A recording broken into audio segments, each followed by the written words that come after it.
The remarkable thing that happened in Egypt 10 years ago was that Egyptian citizens scaled a wall of fear between themselves and the state, and they demanded accountability and better governance and dignity and so forth. Unfortunately, the democratic transition in Egypt was very fragile. Egyptians were divided amongst themselves, particularly between Islamists and non-Islamists, and the military was able to reestablish control and to stop the democratic transition in 2013.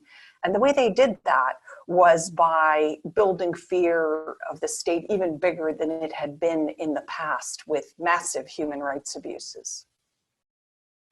The challenges facing Egypt today in some ways are similar to those of 2011, although now they're bigger in scale. Population growth, for example, there were about 83 million Egyptians in 2011. Today, there are more than 103 million.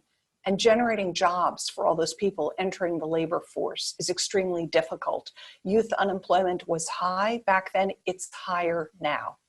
Another challenge that Egypt faces that has become apparent over the last 10 years is access to fresh water.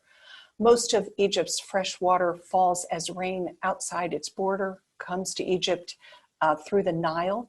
And between population growth, climate change, and the fact that Ethiopia built a dam on the Nile during the last 10 years, Egypt now faces a massive challenge of changing its water usage practices and finding ways to generate enough fresh water, particularly for agriculture.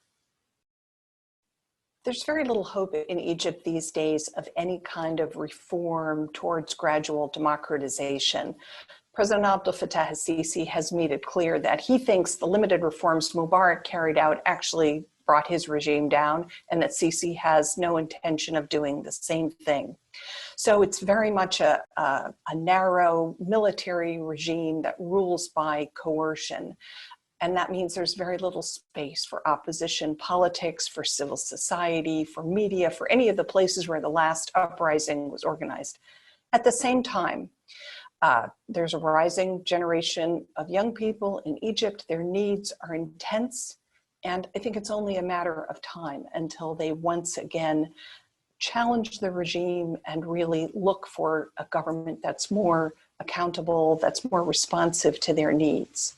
But they will once again face a very high wall of fear to scale, in some ways much higher than it was in 2011.